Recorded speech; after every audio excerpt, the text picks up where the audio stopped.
I would like to introduce to you those three gentlemen, Robert Pankowecki, Alex Koppel, and Michał Taszycki, sorry. Give them an applause. They're very shy. So here's what we're going to do. We will have a discussion, but in the second half we will turn this panel, this discussion, into a fishbowl, which means, so they're going to talk about programmer productivity, and in the second half we will invite you to take part, to come up here and also take part in the discussion, all right? I will explain the rules later. So, guys. Hi. My name is Robert. I used to be one organizer in the last year, and I have notes with me, and I'm gonna try to troll you hard, and I hope you are going to troll me even harder.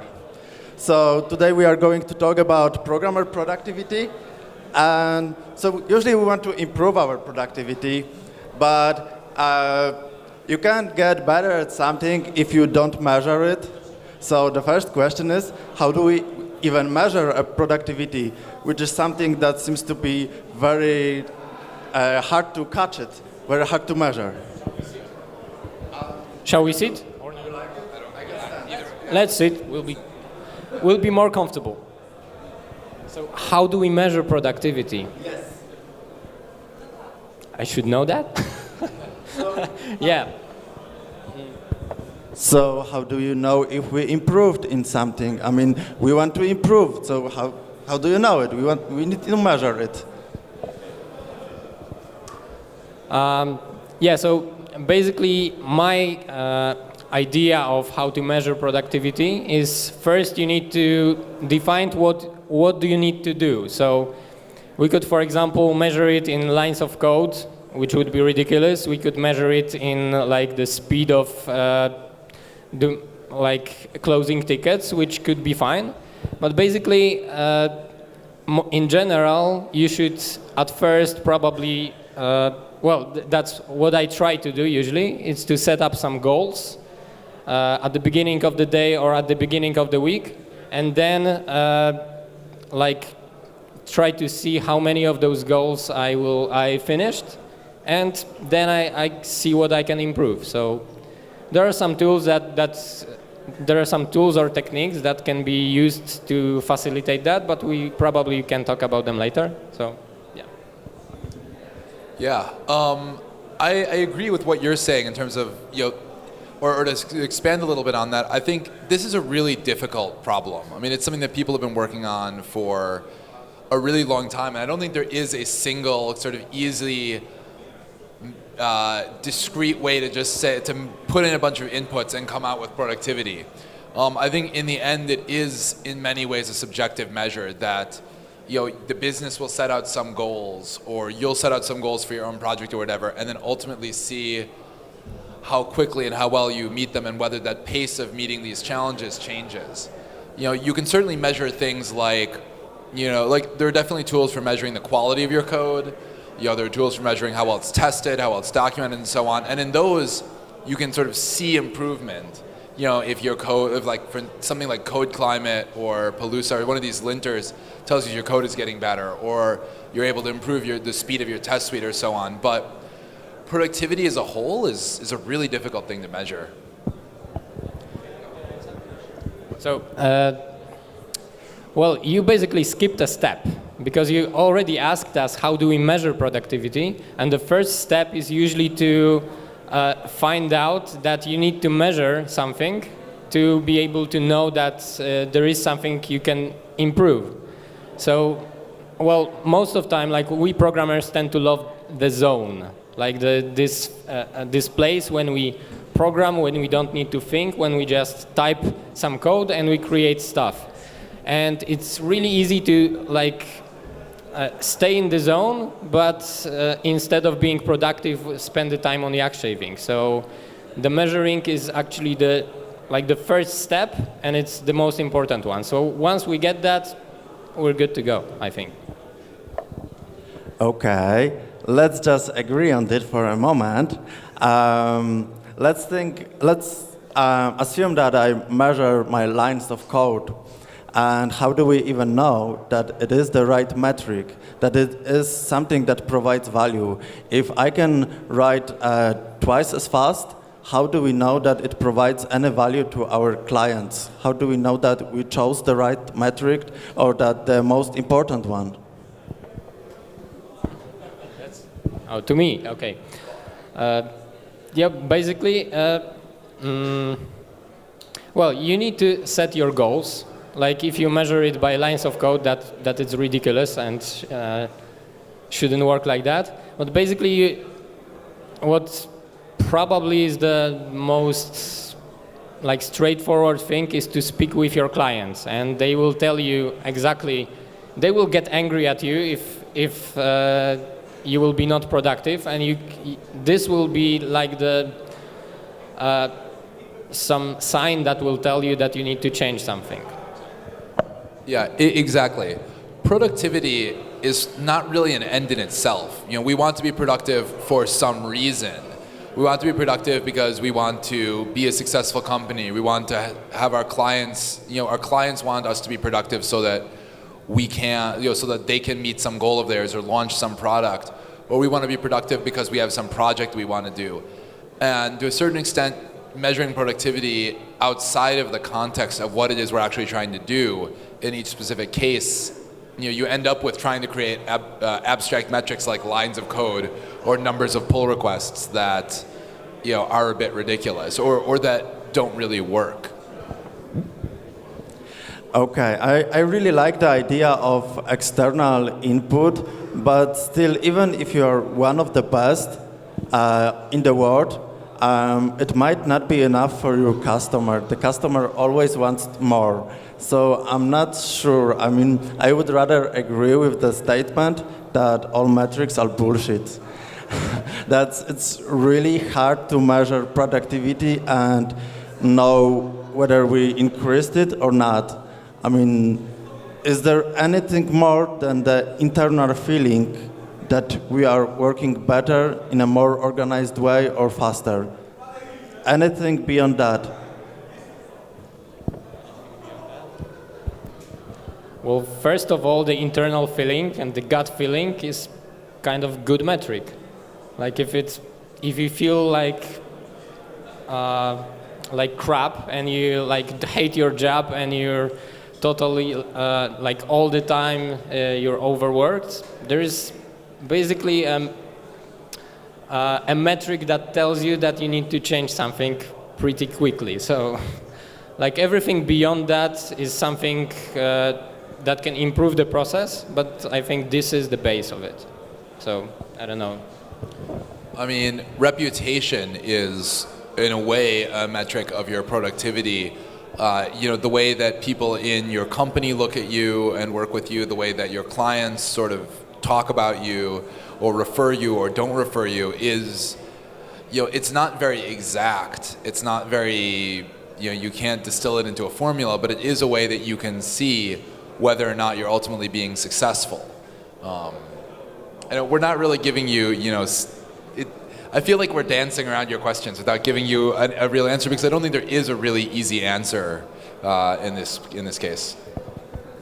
Okay, so even though we like to think about us programmers like a totally logic beings, it would seem that the best thing in that case is to trust our intuition, whether we are having progress or not. Would you agree? Yeah, I think so. I think there's a lot to be said for some of the recent push to see programming not simply as a mechanical art, but as something that requires real thought and real creativity and craftsmanship. And I'm not saying that in the sense of like endorsing the software craftsmanship movement or anything in particular, but just the idea that we are more than just a set of we're doing more than just implementing some algorithms in a very routine fashion. I think I have to agree with that. So you found weird programmers that don't want to measure things like with numbers. Like I think it's it's also useful. Like it's if you see the velocity in pivotal tracker, if you see something like I don't know, if you use the tools that will tell you what is your productivity in delivering stories, that's definitely helpful. But like in the long term, it's not enough because you can deliver a lot of stories, but the product will fail. You can find many customers, but then they won't like turn into paying customers, and so on, so on. So yeah, it depends. That's the probably shortest answer, I think. So now I would like to state that is it actually really important, our productivity? Because a lot of times, like 50% of our features or product are not even deployed. I mean, there's some startups or we are developing silly features for the customer. So does it matter, our productivity at all, if we are doing the wrong tasks or the wrong projects? Isn't it more important to choose the right things and even do them slower instead of being super fast and doing super silly things? Yeah, I think it is. I mean, you don't obviously always have that option. You know, we have to eat, we have to have apartments, and therefore, you know, we have to take clients, even ones who have ridiculous ideas. But it's off. Like, I think it is worth it. And in my experience, it's been better to be slower and do things right than to be really fast and put out more code or more features that in the end either aren't done right or are the wrong ones. And I think though that gets to the question of what is the right measure of productivity. You know, is it how much we can do, like how quickly can we do this many things, or is it, you know, well, ultimately the real measure of productivity is, you know, does something work?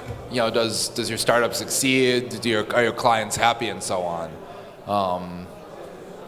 Yeah. Okay, yes. Well, you can know me as a proponent of hard work, but the thing is that that doesn't mean that you need to like do the hard work, like mindless hard work all the time. It's really important just to first think about what are you doing and then put a lot of effort into doing the right things. But on the other hand, even improving your productivity in mindless tasks can be a good thing in my opinion, because like you won't change those things that are not dependent on you. Like you will deliver stories that will make no sense for the product, but you don't know that in the beginning. So if you are productive and you are delivering faster, you will deliver it faster, and then you will faster get the results that they are not useful. So I think productivity is important, and like the more important thing is that for me it makes me happy. Like when I'm more productive, I feel more happier, and that's more important for me than other things probably. Yeah, and to go off that a little bit, I think you can sometimes measure sort of negative things, or you can see more easily when something isn't productive and isn't working than I think you can that it is really productive, that productivity is improving. You know, if people are overworked, if they're burnt out, if they're, you know, it's easier to see that people are writing crappy code than perhaps that they're taking longer to do good code. So like there are things that you can measure. It's just that it's not easy to turn that into just an overall general measurement of productivity that says, you know, from 0 to 100, where 100 is like some theoretical maximum, you know, we're working at exactly 91%. Okay. Yeah, I would like to interrupt you right here. So, is there anybody who does not agree with them? So Wait. Okay. So here's now the deal. This is the fishbowl, and this is the fish swimming in the fishbowl. So what we're going to do is we're going to invite you right on the stage. You can quarrel with them. So every time one person comes up, one has to leave from here, right? Got it? Okay, so Okay, I would be first to leave. Just one more question. If you had to choose the single most important factor for productivity, what would it be? For me, actually, that's really easy. It would be health. If you're unhealthy, then you're going to be less productive. In particular, if you don't get enough sleep, if you're being all macho and are only getting 5 hours a night of sleep, you're going to be less productive. That's science. It's hard fact, and it's supported by over 100 years of research. Or if you don't take care of your wrists and you start developing carpal tunnel, then you can't do as much. You have to take more breaks. You run the risk that you won't be able to do anything in the longer term. So ultimately, taking care of yourself is, I think, the single most important thing you can do to be productive. Yeah, what can I add to that? Yeah, I think maybe on the other hand, like the health is something that allows you to be productive, but I think for me, I'd like to stress the fact of happiness. Like the developers need to, well, maybe not everyone need to, but a lot of people I meet, they are like constantly talking about, oh, my job sucks, oh, my task sucks, oh, the client sucks, oh, something sucks, and like by improving the happiness, you can improve your productivity, and there are ways to improve happiness, but this is something for another talk. So I'm going to play devil's advocate here. I'm going to try to disagree with everything you just said. So happiness and closing tasks, was that your main? Well, mine was health. Health? No, before that though. You that it was subjective? Okay, right, subjective, great. Okay, so I think if we ask anyone 5 years ago, how do you measure code, and everyone would go, it was subjective, and it would feel if you feel happy with it. And then, just like a shout out to the Code Climate guys, who basically designed a system that while it's not perfect, it's basically saying that there are ways that we can figure out that your code sucks even if you don't like it, right? So on the one hand, I don't think happiness is a great solution, because if statistics shows us anything, for example, if you take business marketing, right?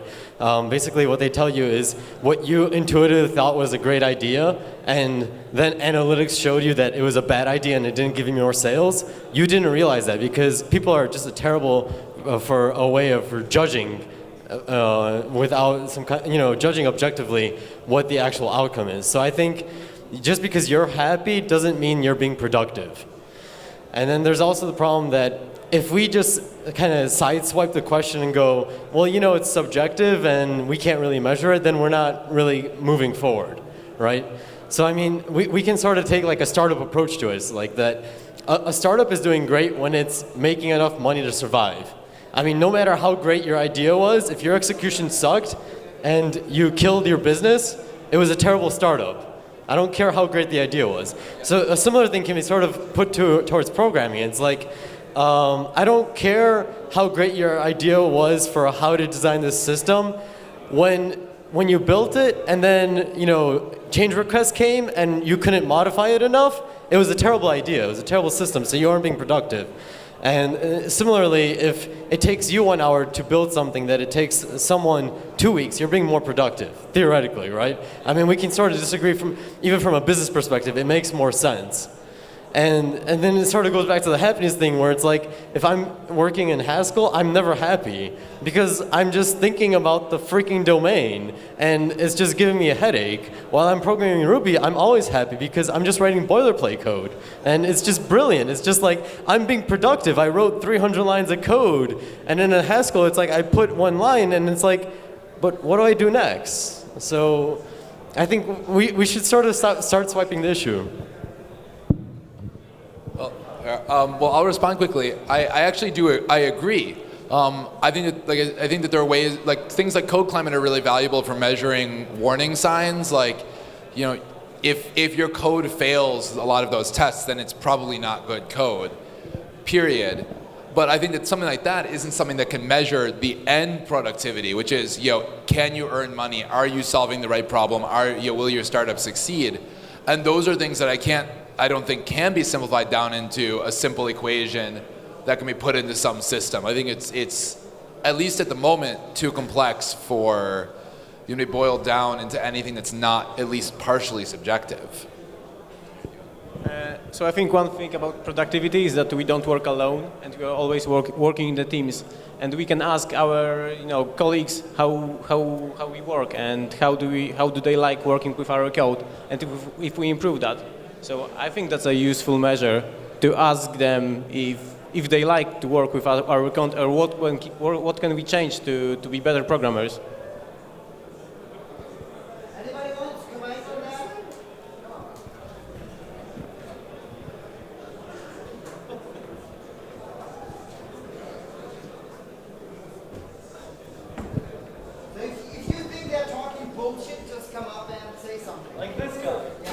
Or like this guy. I just came here to talk some bullshit. Anyways, I would take the idea like one step further. What about somebody judging my productivity? Because, well, it's nice to pat yourself back on the back and said, well, I'm productive, or the next day, well, I'm not productive, but what if your boss wants to know if you are productive? So dropping all the metrics around, well, whether you did or did not, your code base, your commits, or if your code climate score increased or decreased, dropping all of this is a nice idea for somebody, but, well, they can give you like a pretty good, maybe not a real sum up, but at least a warning if somebody is really dropping on his work. So yeah, that's my approach. I would not drop all the metrics. So going along with that, would you consider a system where productivity is measured in a commercial sense, where what you're doing is making more money for the company than if you weren't doing what you're doing, and in an open source sense way, that if what you're building is helping people build stuff faster than if they weren't using your thing? Would that be some kind of objective system we could use? Maybe not perfect, but some kind of objective system towards productivity? I would not create such system. I would not go for like strict measures, but you should have like at least like have those measures before you measure somebody's productivity, because if you can like compare this person to the rest of the team, then maybe it's like at least a place to start with. So that would be my point. And we actually did that in our company. We measure all the things that we can, which is pretty a lot. We can measure number of commits and number of tests and the code climate score and number of deployments for every product. But we never take it like too seriously. So I can actually look at my profile like in month ago or even 2 months ago. I can look at the history. I can see how many pivotal tickets I closed. I can see all this stuff, but that's not like a measure for me. And if that drops, then I can actually think, well, that's not the full story. What was the story behind the drop? And that's something that you can actually use. So don't treat it like a final solution, but it's a good place to start. So yeah, that's. Yeah, but you're talking about commits and pull requests and stuff. I'm talking about what if they realize that in the 2 months you've been working at the company, economy has either gone up 20% or gone down 20%. And obviously causation is not correlation, but I mean, is that a metric we could actually measure? Because it's something that you can easily measure, right? The company's either doing better or worse a month since you've been here or a month before. Similarly, if you're like, a question to you, is it productive when you're building ideal features that are not useful and are not making money in a commercial sense? Is that being productive? Well, not. It's not productive at all.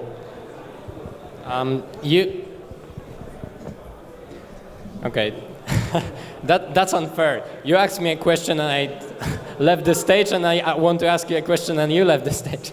Okay, so you said that you wanted to find the ultimate productivity measure, but I don't know if you wanted to find it, but you, from what you said, you seem to strive to find the ultimate productivity measure, and then you'd disregarded the ones that he provided, like the score from the code climate, the lines of code, the number of tests, the number of deploys. And I think the problem lies with the granularity. We can measure on one level the lines of code, but that doesn't make sense. Then we measure number of tests passing, but that doesn't make sense. Then the code climate, that may not make sense for every project. Maybe some delivered features, maybe some money on our account, maybe number of paying customers, maybe our happiness. I don't think we can find the final goal or the final productivity measure that will satisfy anyone, and I think it needs to be on a case-by-case basis. And I think all of those things might be useful, but for me in person, it is important for me to be happy, and I know that I might not be productive for my clients when I'm happy, but I know I'm productive for me. For my clients, the measure would be numbers of stories delivered, for example. But I think it's hard, and I think it's really impossible to find the final solution. So.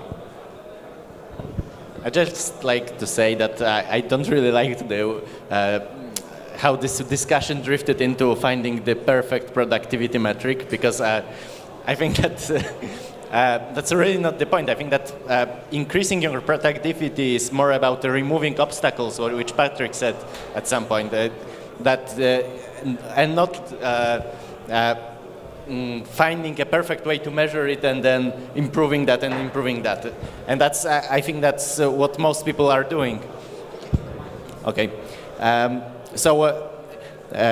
I wanted to ask you guys the question, which of the techniques that people talk about, like getting things done, I don't know, personal Kanban, Pomodoro, are you using, and are they working for you? I've been using Pivotal Tracker a lot. Yeah, I've been using Pivotal Tracker a lot. But for me, the issue of Pivotal Tracker and tracking the velocity of a project is productivity in this product is really measured by the client. I mean, whoever is goddamn buying your stuff is the one who's deciding your productivity.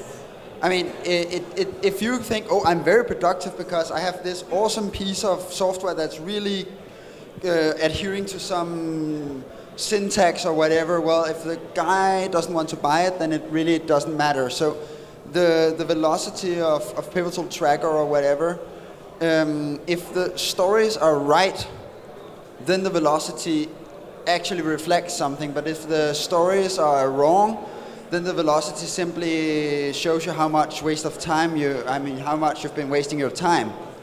So I think that, as you said, with granularity, it's really, you can break it down in many ways. Ultimately, it's the client or the owner of the project who decides, are you productive or are you not? What tools, right? So if I would choose one, I would choose Pomodoro, because you start with it's a method, and it teaches you how to be productive. If I would choose two, I would choose getting things done, but it's it might be too complex. It's too complex for me. And if you choose to go with getting things done, focus on weekly reviews, and it will work. I'll just cite a guy from Twitter who said, getting things done is great, I'm just too goddamn lazy to do stuff, then it doesn't really matter anymore. I just wanted to say that for me, Pomodoro is also a technique that really changed the way I work, and I think that it's really the secret sauce to pair programming, to successful pair programming. Thank you very much, guys. Thanks to everybody who took part.